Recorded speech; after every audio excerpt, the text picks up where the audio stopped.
오늘 우리에게 주신 하나님의 말씀은 여호수아 16장 1절에서 4절입니다. 구약성경 344페이지 여호수아 16장 1절에서 4절 우리 함께 읽겠습니다. 시작. 요셉 자손이 제비 뽑은 것은 여리고 샘 동쪽 곳 여리고 곁 요단으로부터 광야로 들어가 여리고부터 베델 산지로 올라가고 베델에서부터 루스로 나아가 아렉 족속의 경계를 지나 아다롯에 이르고 서쪽으로 내려가서 야블레 족속의 경계와 아렛 벳호론과 게세레까지 이르고 그 끝은 바다라. 요셉의 자손 므낫세와 에브라임이 그들의 기업을 받았더라. 아멘. 오늘 새벽에 예배하시는 애가 우리 성도님들께 함께 하시기를 예수님 이름으로 축복합니다. 아멘.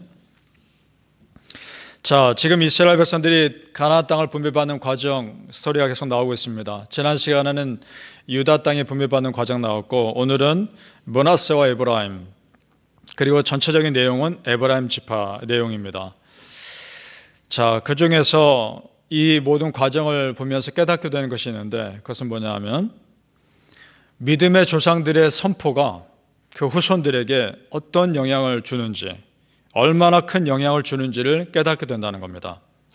우리 지난 시간에 유다 지파 했던 걸 보면서 하나님은 믿음의 조상들이 후손들에게 했던 믿음의 선포를 잘 기억하고 계셨다가 결정적인 순간에 반드시 그대로 응답하시더라는 것입니다. 그 하나님의 은혜가 믿는 자들에게 그대로 있음을 믿으시고 여러분이 하는 믿음의 선포가 여러분의 후손들에게 그대로 이루어지기를 축복합니다. 지난 시간에 유다 지파의 땅을 분배하는 과정 보면서 야곱이 죽기 전에 유다에게 유언한 것이 그대로 되었다는 걸 보았죠. 유다에게 어떤 유언을 했습니까? 너희 후손 중에 왕권이 있을 것이고 영원한 왕권이 유지될 것이다 선포했죠. 그대로 됩니다. 다윗이 나오고 다윗의 후손 중에 영원한 왕이신 예수님이 나오고 그대로 되죠. 오늘은 요셉의 후손들이 분배받는 과정이 나옵니다. 4절을 제가 다시 한번 읽겠습니다. 요셉의 자손 므낫세와 에브라임이 그들의 기업을 받았더라. 아멘. 자, 그런데 뭔가 이상하지 않습니까? 요셉의 자손들은 요셉 지파라고 해서 한 개 지파가 땅 분배받은 것이 아니라 그 아들들이 하나씩 지파를 분배받았다는 겁니다. 그것이 우리가 알고 있는 에브라임 지파고 므낫세 지파입니다. 다른 아들들과 비교했을 때 그럼 2배의 축복을 받은 거 아닙니까? 그렇죠? 다른 아들들은 한 명의 지파로만 받았는데 말이죠. 이것이 결코 우연이 아니라는 겁니다. 요셉이 애굽의 총리로 있을 때 자기의 형제들을 잘 케어해주고 보살펴준 것은 물론 있습니다. 그런 선행을 베푼 것도 물론 있지만 그것 때문에 요셉을 축복하신 것만은 아니라는 거죠. 이미 그 전에 하나님께서 그 아버지 야곱을 통해서 요셉에게 그렇게 축복하셨기 때문입니다. 그 아버지 야곱이 요셉을 특별히 사랑해서 그 아들에게 채색 옷을 입혔다는 거 여러분 다 기억하십니까? 창세기 37장에 이런 내용이 있습니다. 요셉은 노년에 얻은 아들이므로 이스라엘이 여러 아들들보다 그를 더 사랑함으로 그를 위하여 채색 옷을 지었더니 그의 형들이 그 아버지가 형들보다 그를 더 사랑함을 보고 그를 미워하여 그에게 편안하게 말할 수 없었더라. 원어 성경에 보면 샬롬이라고 말하지 않았다라고 되어 있습니다. 그 동생 요셉한테는 샬롬이라는 인사도 안 한 겁니다. 형제들이 그런 마음이 있었던 거죠. 자, 채색 옷이 뭐길래 그랬을까? 채색 옷은 우리가 단순히 생각하는 어떤 알록달록한 예쁜 그런 옷이 아닙니다. 채색 옷은 소매가 팔 끝까지 오고 그리고 밑에 다리 끝까지 발목까지 오는 긴 소매가 있는 긴 두루마리 비슷한 그런 옷입니다. 근데 그 당시 보통 사람들이 입는 옷은 무릎까지 오는 짧은 스커트 형식의 그런 옷이었단 말입니다. 그래야 밖에 나가서 일하기 편하니까. 그런데 요셉에게 그런 채색 옷, 긴 옷을 입혀줬다는 건 무슨 말입니까? 요셉한테는 바깥일 안 시켰다는 겁니다. 그럼 형들이 단순히 요셉에게 바깥일 시키지 않았다고 시기하고 질투했을까요? 그것이 아니라는 거죠. 더 있다는 겁니다. 채색 옷은 첫째 아들에게만 입히는 겁니다. 보통 첫째 아들, 그러면 요셉을 첫째처럼 생각했다는 겁니다. 야곱이.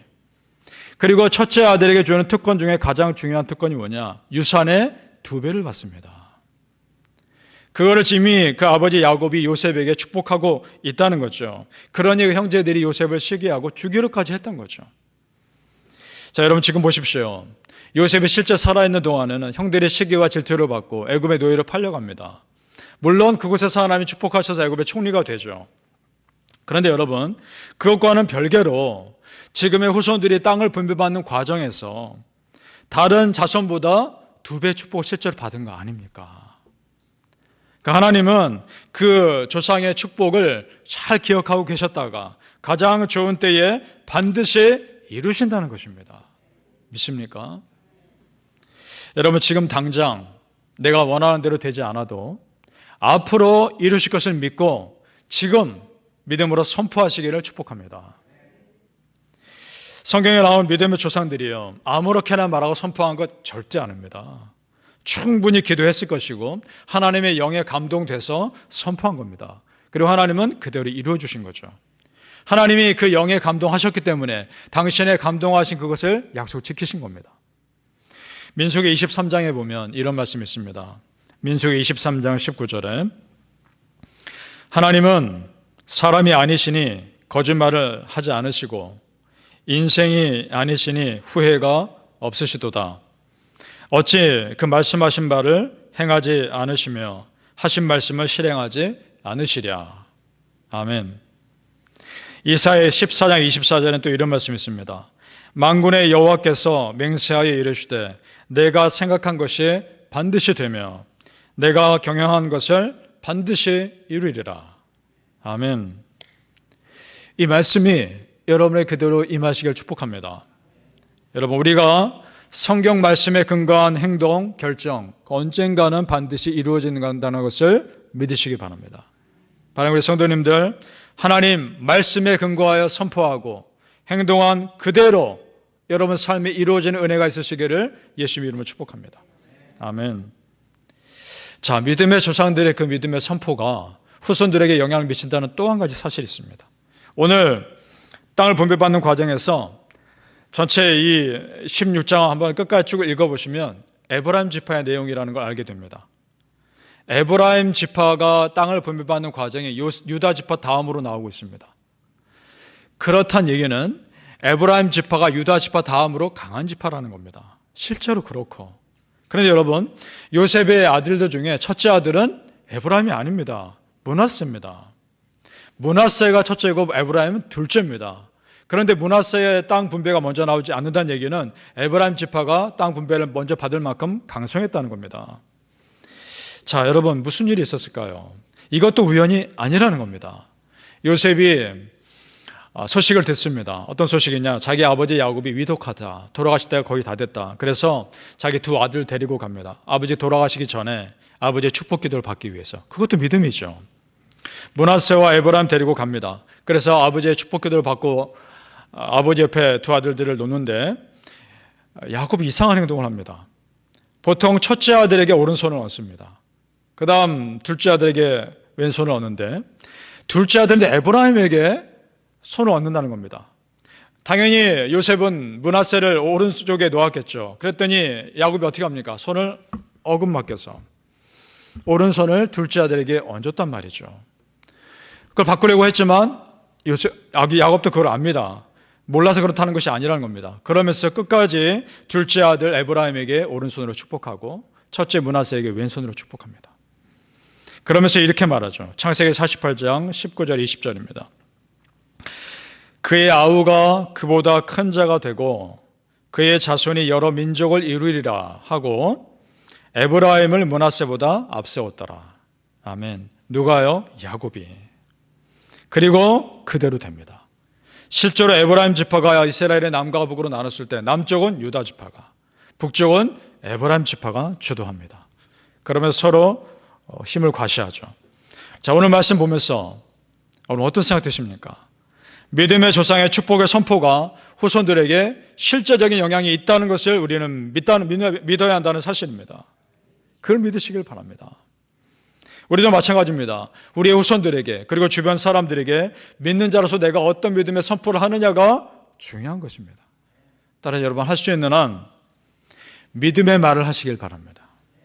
할 수 있는 한 축복의 말을 하시길 바랍니다. 그대로 이루어질 것이기 때문입니다. 우리가 하나님의 역사하심을 믿고 충분히 기도한 후에 믿음의 선포를 하면 우리 하나님 반드시 이루실 것을 믿습니다. 마가복음 11장 24절에 이런 말씀이 있습니다. 그러므로 내가 너희에게 말하노니 무엇이든지 기도하고 구하는 것은 받은 줄로 믿으라.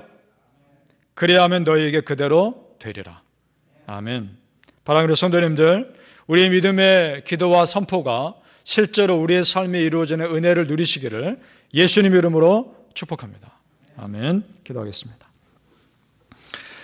아버지 하나님, 은혜를 감사합니다. 믿는 자의 기도와 선포가 실제로 우리 삶에 그대로 이루어지는 역사를 경험하게 하여 주옵소서.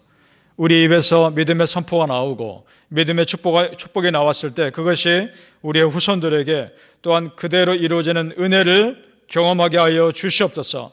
믿음으로 기도합니다. 믿음으로 선포합니다. 하나님 그대로 인도하여 주시옵소서. 믿습니다. 조금도 의심하지 않게 하시고 하나님만을 믿고 선포했을 때 온전히 응답하여 주시옵소서. 감사하며 예수님 이름으로 기도합니다. 아멘.